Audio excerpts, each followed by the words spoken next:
Good evening, class.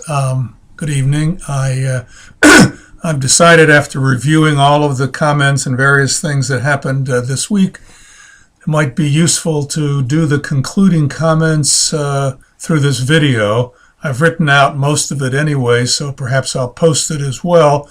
But I thought sometimes it's useful to get a more personal sense of response to this. The first thing that I wanted to say, so I'll usually try to do something on Thursday night before the new assignment comes on Friday. The first thing I wanted to say was that I was really, really impressed with the amount and quality of the discussion so far in these first 2 weeks of the semester.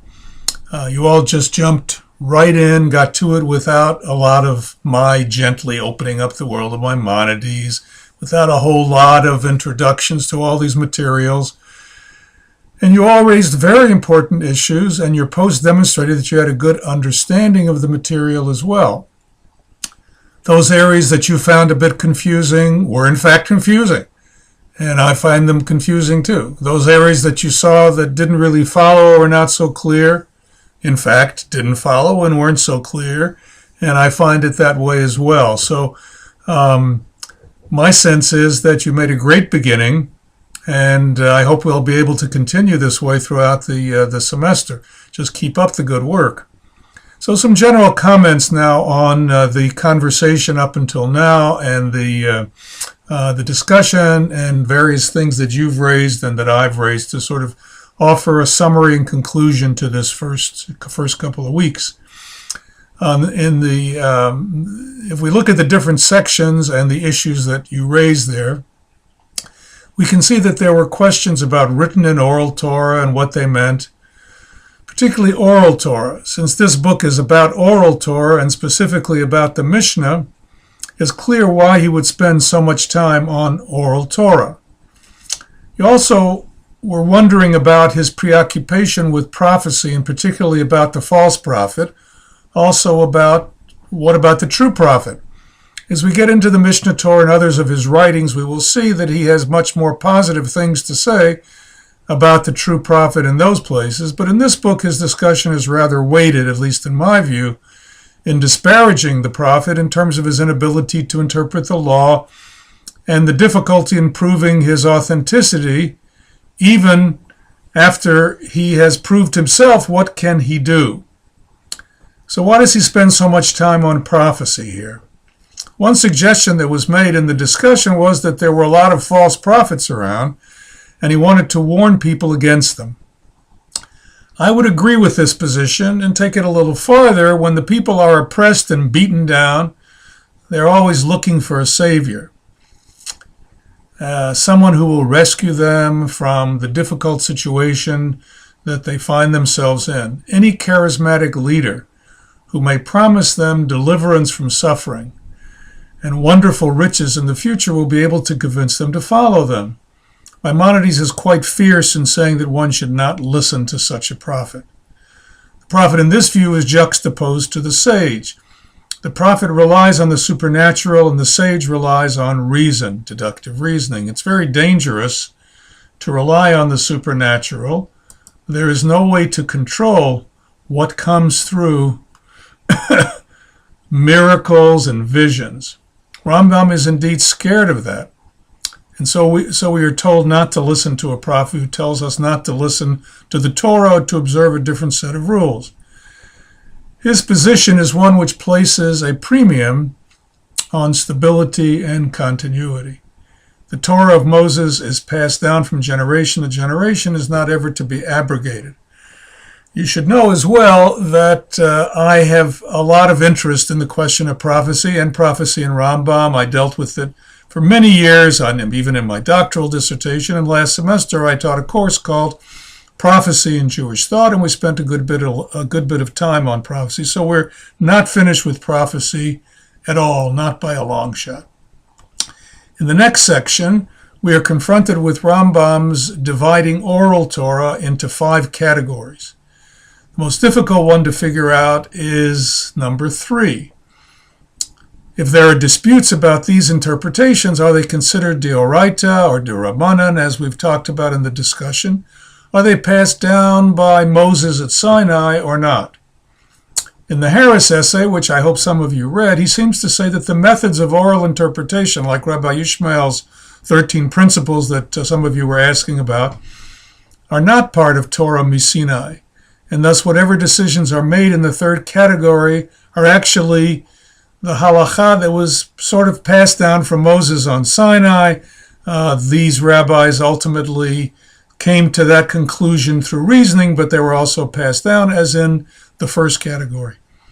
Harris shows that Rambam argued vehemently against that position. Ramban argued vehemently against that position and said that the process of interpretation can in fact yield new laws, and that these laws have the same status as those passed down from Sinai. The second category is quite interesting, and as many of you pointed out, these laws are not intuitive. One example that's used a lot is ayin tachat ayin, an eye for an eye. The oral tradition says that one pays damages for the eye, but not that one has one's eye put out. The text is extremely clear on this point, but yet we have a separate tradition about this. It's very important to understand here that we are not actually allowed in rabbinic tradition to go directly to the Torah, the written Torah itself. The oral tradition is the authoritative way to read the written Torah. So when it says that an eye for an eye means compensation, means monetary damages, what they are saying is that is the meaning. That was the meaning when the written Torah was given. That was the meaning that Moses passed down, and that is halakha Moshe Misinai. The last section, which deals with Rambam's focusing on the Agadot with reference to the purposes of Rav Ashi, in compiling the Talmud, has presented all of us with some of the fundamental aspects of Rambam's reading of written and oral Torah. We see here in this book on Mishnah clear indications of Maimonides' overall approach to Judaism. For the person who really wants to understand, there is a need to pierce through the simple meaning of the text and come to the deeper understanding of the Torah. As I mentioned in my comments on this section, Rambam will make explicit in the guide his approach, which says that there are two audiences for Torah: the masses and the elite. The Torah speaks in the language of humans, Dibrat Torah Kelshon Bnei Adam, and for most people, the moral and legal teachings of the written Torah are sufficient. There are lots of good reasons to observe the commandments. Some of them we understand, some we don't. At the end of the guide and throughout the Mishnah Torah, he'll explain some of these reasons for the commandments. But I think that it would behoove us to try to get an understanding of where this elitism is coming from. He says often that the philosophical problems that stem from the juxtaposition of the Torah and the approach of Greek philosophy only arise for a small part of the Jewish community. If you don't have these problems, he doesn't think that it's a good idea to create doubt and confusion for you. You should stay in your firm and committed faith and continue to believe as you have. What benefit is there to sow confusion among the people?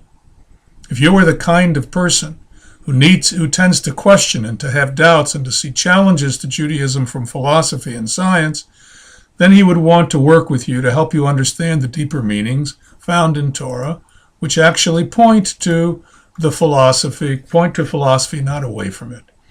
To conclude, next week we will continue with his introduction to the Mishnah Torah and some parts of the Mishnah Torah itself. You will find some themes repeated from your reading this week and some new material. But once again, I want to congratulate you on your work for these first 2 weeks of the semester. Keep it up. I've also put in this new discussion about our starting the Chevruta, and I want everybody to begin to post when you're available and how you'll be available. And if you don't have a webcam yet, you should do that. And this particular response that I'm doing now will be at the top of a discussion, and anybody that wants to respond to anything that I've said is certainly invited and welcome to do that. Tomorrow, I'll begin to post assignments for the next week. Probably I'll conclude that. I'll put some assignments on tomorrow, but I'll conclude with more discussions and so on Sunday. So I hope you've had a good week, and I wish you all Shabbat Shalom.